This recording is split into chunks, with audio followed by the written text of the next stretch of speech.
সবাইকে অনেক অনেক প্রীতি ও শুভেচ্ছা জানিয়ে শুরু করছি আজকের এই ডিসকাশন। আজকে আমি ডিসকাস করব বোর পরমাণু মডেলের স্বীকার্য, পরমাণু দেখতে কেমন এই সংক্রান্ত সম্ভাব্য হাইপোথিসিস বোর যেগুলো দাঁড় করাইছিল সেই হাইপোথিসিসগুলো আমরা দেখব। এখানে মোট 3টি স্বীকার্য ছিল। স্বীকার্যগুলো আমি সিরিয়ালি না লিখে এমনভাবে তোমাদের সাথে আলোচনা করব যেন 3টি স্বীকার্য তোমরা রিলেট করতে পারো। প্রথম স্বীকার্যটি হচ্ছে পরমাণুতে ইলেকট্রন থাকবে এবং ইলেকট্রনের কৌণিক ভরবেগ থাকবে যা একটি ধ্রুবকের পূর্ণ সংখ্যার গুণিতকের সমান। আচ্ছা, ভরবেগ জিনিসটা কি? কোনো একটা বস্তুর ভর এবং বেগকে গুণ করলে যেটা উৎপন্ন হয় সেটা হচ্ছে ভরবেগ। কৌণিক ভরবেগ জিনিসটা হচ্ছে কোনো একটা বস্তু যখন বৃত্তাকার কক্ষপথে ঘুরে, ধরো এটা একটা বৃত্তের সেন্টার, এই বৃত্তের সেন্টারকে কেন্দ্র কইরা যখন কোনো একটা বস্তু এরকম বৃত্তাকার কক্ষপথে ঘুরবে তখন তার মধ্যে যে ভরবেগের সৃষ্টি হবে সেটা হচ্ছে কৌণিক ভরবেগ। আচ্ছা, যেহেতু নিউক্লিয়াসকে কেন্দ্র করে ইলেকট্রন ঘুরে, সেই ইলেকট্রনের ভর এম, তার বেগ ভি, এবং এই যে ইলেকট্রনটি ঘুরছে, ইলেকট্রন যেই ব্যাসার্ধ নিয়ে ঘুরছে বা ইলেকট্রন নিউক্লিয়াস থেকে যত দূরত্বে ঘুরছে সেই দূরত্বটাকে আমরা আর দ্বারা প্রকাশ করলে এই আর, এই 3টা রাশির গুণফলটাই হচ্ছে কৌণিক ভরবেগ এম ভি আর। এই এম ভি আর হচ্ছে কৌণিক ভরবেগ। এই কৌণিক ভরবেগের মান হচ্ছে একটি ধ্রুবকের পূর্ণ সংখ্যার গুণিতকের সমান।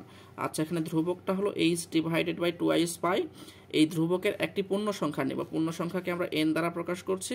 এই ধ্রুবকের পূর্ণ সংখ্যার গুণিতকের সমান। এখানে এন এর পরিচয় হলো নিউক্লিয়াসকে কেন্দ্র করে ইলেকট্রনগুলো যে বিভিন্ন কক্ষপথে ঘুরবে সেই কক্ষপথের নাম্বার, সেটা হইতে পারে 1 2 3 4 5। আচ্ছা, এখান থেকে আমরা যদি সামারি করি, ইলেকট্রনের কৌণিক ভরবেগ যেটাকে আমরা প্রকাশ করব এমভিআর দ্বারা, MVR equal NH divided by 2i পাই। এখান থেকে একটা প্রশ্ন আসছিল, দ্বিতীয় কক্ষপথের কৌণিক ভরবেগের মান কত হবে? আচ্ছা, দ্বিতীয় কক্ষপথের জন্য কৌণিক ভরবেগের মান যদি আমরা বের করি সেটা অনেকটা এরকম হবে। আমরা দেখে আসছি যে কৌণিক ভরবেগ এটাকে প্রকাশ করা হয় এম ভি আর, এটা সমান আমরা লিখতে পারি এনএইচ ডিভাইডেড বাই 2i পাই। আচ্ছা, দ্বিতীয় কক্ষপথে যখন ইলেকট্রন ঘুরবে তখন এন এর মান আসবে 2, তাহলে 2 ইন্টু এইচ ডিভাইডেড বাই নিচে 2i পাই। এখান থেকে আউট হয়ে যাবে 2 2, তাহলে থাকবে এম ভি আর সমান এইচ ডিভাইডেড বাই 2i পাই। অর্থাৎ দ্বিতীয় কক্ষপথের জন্য ইলেকট্রনের যে কৌণিক ভরবেগের মান সেটা হলো এইচ ডিভাইডেড বাই পাই। এই প্রশ্নটি বোর্ড পরীক্ষা আসছিল।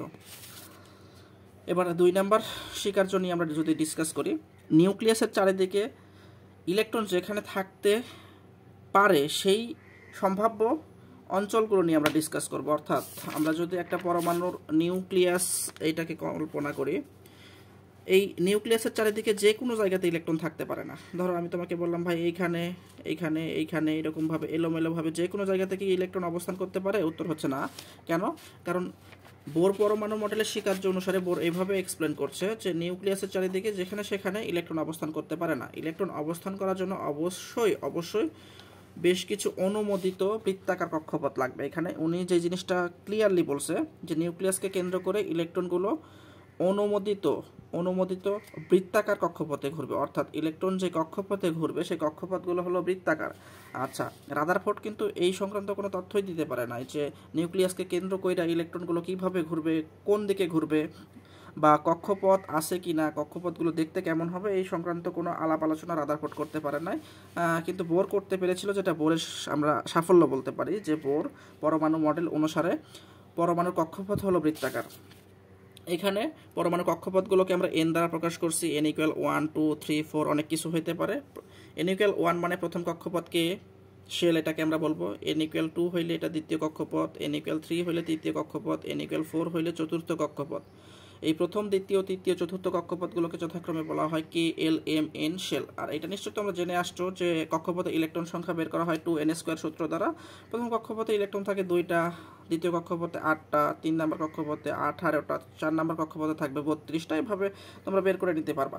আচ্ছা, এবার 3 নাম্বার স্বীকার্য হচ্ছে একটা পরমাণুর নিউক্লিয়াসকে কেন্দ্র করে যখন ইলেকট্রন ঘুরে একটা নির্দিষ্ট কক্ষপথে ঘুরে, ধরো এই কক্ষপথে ইলেকট্রনটি ঘুরছে, এক জায়গায় স্থির নাই। এখন যে বিষয়টা হচ্ছে, ইলেকট্রন যখন একটা নির্দিষ্ট কক্ষপথে ঘুরে সেই ইলেকট্রন শক্তি শোষণও করে না, শক্তি বিকিরণও করে না। একটি কক্ষপথ ইলেকট্রন একটি নির্দিষ্ট শক্তি নিয়ে প্রতিনিয়ত এলোমেলোভাবে ছোটাছুটি করে। তবে এখানে একটা কন্ডিশন হচ্ছে, যদি কখনো ইলেকট্রন শক্তি শোষণ করতে পারে তাহলে এই ইলেকট্রনটি নিচের কক্ষপথ থেকে উপরের কক্ষপথে যাবে। ধরো এটাকে আমি বললাম 1 নাম্বার কক্ষপথ, এটা 2 নাম্বার কক্ষপথ, এটা 3 নাম্বার কক্ষপথ, এটা 4 নাম্বার কক্ষপথ। এখন প্রথম কক্ষপথ থেকে কত নাম্বার কক্ষপথে যাবে এটা ডিপেন্ড করবে ইলেকট্রনটি কী পরিমাণ শক্তি অর্জন করছে। প্রথম কক্ষপথ থেকে দ্বিতীয় কক্ষপথে যাওয়ার জন্য যতটুকু শক্তি লাগে ওই পরিমাণ শক্তি অর্জন করলে ইলেকট্রন প্রথম কক্ষপথ থেকে দ্বিতীয়তে যাবে। যদি প্রথম কক্ষপথ থেকে 3 নম্বর কক্ষপথে যাইতে চায় তাহলে প্রথম কক্ষপথ এবং 3 নম্বর কক্ষপথের মধ্যে যে এনার্জির গ্যাপ আছে ওই পরিমাণ এনার্জি ইলেকট্রনকে শোষণ করতে হবে। আমি খুব সহজ করে যদি বলি, দেখো ধরো আমি তোমাকে বললাম একটা বিল্ডিং আছে, এখানে বিল্ডিংয়ের মোট 10 তালা আছে, 1 2 3 4 5 এরকম 10টা তালা আছে। এটা গ্রাউন্ড ফ্লোর। গ্রাউন্ড ফ্লোরে ধরো একটা মানুষ প্রথমে ঢাকায় গিয়েছে, তার কোনো বেতন নাই, সো তার কাছে যেহেতু টাকা পয়সা কম আর গ্রাউন্ড ফ্লোরের ভাড়াও কম, সেক্ষেত্রে সেই মানুষটা কী করবে, গ্রাউন্ড ফ্লোরে অবস্থান করবে বা গ্রাউন্ড ফ্লোরে একটা রুম নেবে। পরবর্তীতে সে যখন চাকরি পাবে, তার ফিনান্সিয়াল ব্যাকআপটা তৈরি হবে, তখন ওই মানুষটা করবে কি, সে আর নিচে থাকতে চাইবে না, সে ওপরে চলে যাবে। তো ওপরে যখন যাবে তখন তো অবশ্যই তাকে ভাড়া বেশি গুনতে হবে। এই যে মানুষটা নিচে থেকে যে ওপরে গেল, তাকে অবশ্যই টাকা পয়সা বেশি দিতে হচ্ছে। আবার কোনো কারণে যদি এই মানুষটা ওপর থেকে নিচে চলে আসতে চায়, বা ধরো কোনো একদিন তার জব চলে গিয়েছে, তার কাছে পর্যাপ্ত টাকা পয়সা নাই, সে ওপরের তলার ভাড়া আর কন্টিনিউ করতে পারতেছে না, তখন সে আবার গ্রাউন্ড ফ্লোরে চলে আসবে। সো এই যে অ্যানালজি, এই অ্যানালজির সাহায্যে তোমরা চাইলেই মনে রাখতে পারো যে ইলেকট্রন নিচ কক্ষপথ থেকে উপরে কক্ষপথে কখন যাবে, যখন শক্তি শোষণ করবে, আর ওপরের কক্ষপথ থেকে নিচের কক্ষপথে আসবে কখন, যখন শক্তি বিকিরণ করবে। ঠিক আছে, সো এই জিনিসটা আমরা এখানে এক্সপ্লেন করছি। ধরো এটা প্রথম কক্ষপথ, দ্বিতীয় কক্ষপথ, এটা তৃতীয় কক্ষপথ। ইলেকট্রন যখন শক্তি শোষণ করবে, নির্দিষ্ট পরিমাণ শক্তি শোষণ করলে সে নিচের শক্তি স্তর থেকে উপরের শক্তি স্তরে যাবে। আর ইলেকট্রন যখন শক্তি বিকিরণ করবে, সেই বিকিরিত শক্তির উপর ডিপেন্ড করে আমরা বুঝবো ইলেকট্রন উপরে কক্ষপথ থেকে অ্যাকচুয়ালি কোন কক্ষপথে আসছে। সো এটাই লেখা আছে, শক্তি শোষণ করলে উপরে যাবে আর শক্তি বিকিরণ করলে ইলেকট্রনটি নিচে আসবে। ধরো আমি তোমাকে বললাম ওপরে কক্ষপথ, এটা ওপরে কক্ষপথের শক্তি E2, আর নিচের কক্ষপথের শক্তি আমি যেখানে ছিলাম এইটার শক্তি আমি বললাম E1। এই দুইটা কক্ষপথের মধ্যে যে শক্তির ডিফারেন্স E2 মাইনাস E1, এটাকে আমরা প্রকাশ করব ডেল E দ্বারা।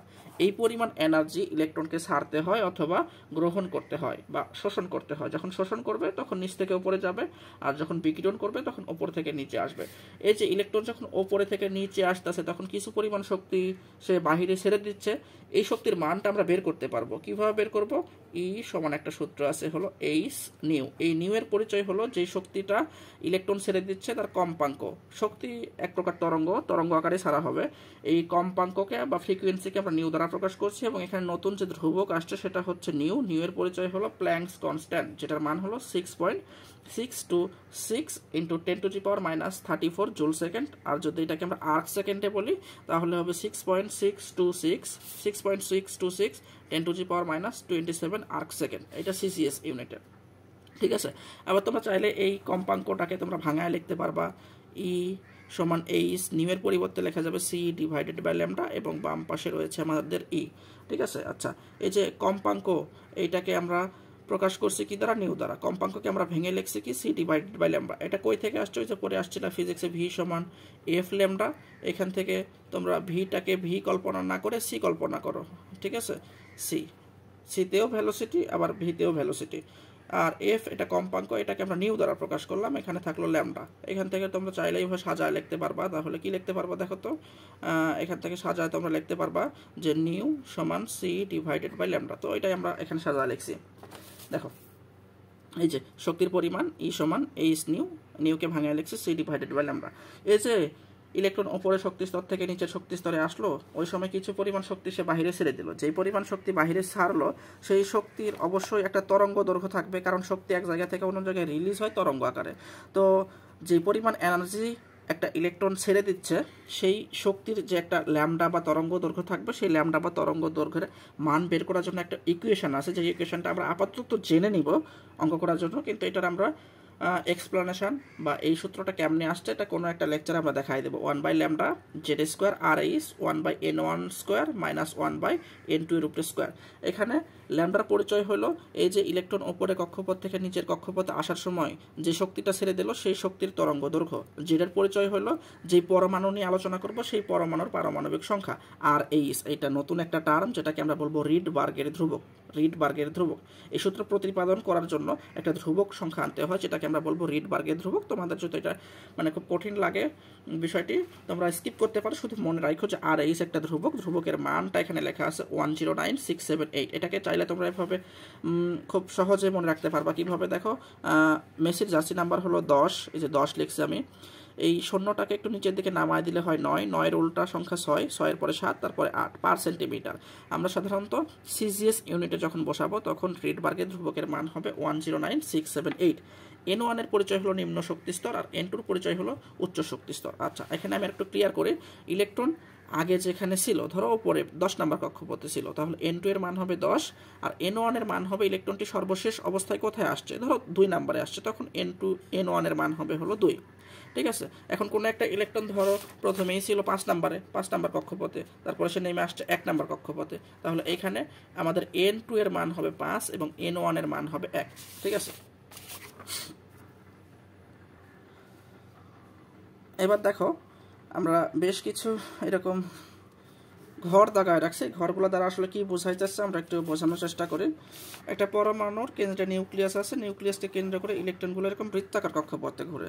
তো এই যে একটা কক্ষপথ আমি দাগাইলাম, কক্ষপথটা বৃত্তাকার, কিন্তু এটাকে ধরো আমি এটা সুতা কল্পনা করলাম, তারপরে সুতাটাকে কেটে দিলাম, দেওয়ার পরে এই সুতাটাকে আমি জাস্ট এরকম সোজা করলাম, টান করে দিলাম। ঠিক আছে, তো এই যে এখানে এরকম সোজা দাগ দেওয়া আছে, এগুলোকে একটা কক্ষপথ, এটা প্রথম কক্ষপথ, তারপরে দ্বিতীয়, তৃতীয়, চতুর্থ, পঞ্চম, ষষ্ঠ, সপ্তম। এখন ইলেকট্রনগুলো ধরো বিভিন্ন কক্ষপথে থাকতে পারে, 2-এ থাকতে পারে, 3-এ থাকতে পারে, 4-এ থাকতে পারে, 5-এ থাকতে পারে, 6-এ থাকতে পারে, হোয়াটএভার ইলেকট্রন যেখানে থাকুক না কেন, যদি সেই ইলেকট্রনগুলো প্রথম কক্ষপথে আসে তাহলে যে সিরিজটা ক্রিয়েট হবে সেটাকে আমরা বলবো লাইম্যান সিরিজ।